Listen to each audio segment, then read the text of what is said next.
With that cursory introduction to Semiramis, we can now explore the central monument of Nimrod's capital city, the Tower of Babel.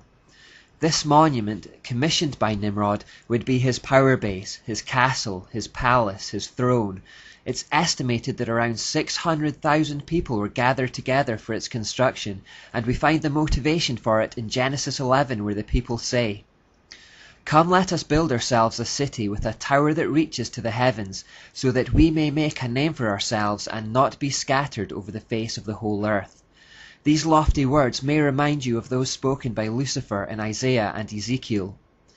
"You said in your heart, I will ascend to heaven, I will raise my throne above the stars of God, I will sit enthroned on the Mount of Assembly, on the utmost heights of the sacred mountain.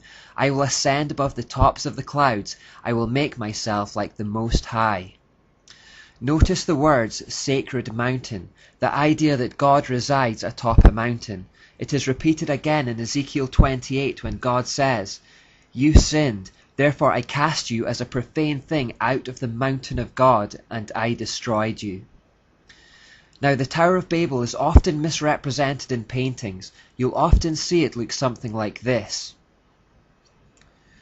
But it was actually a kind of ziggurat, which is a pyramid-like shape.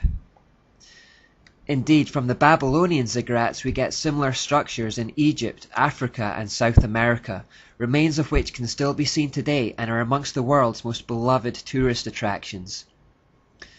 The reason that they are this particular shape is that they were built to represent mountains.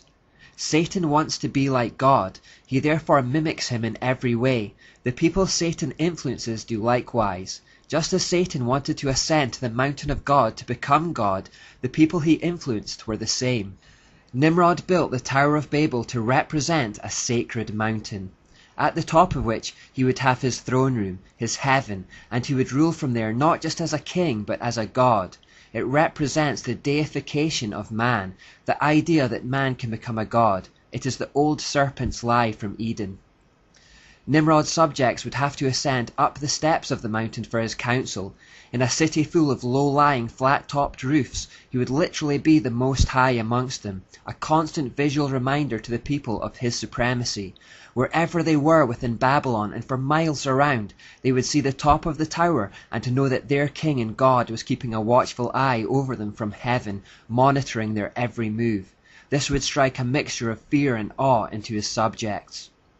Nimrod was the initiator of the idea of emperor worship, although it may not have been his idea originally.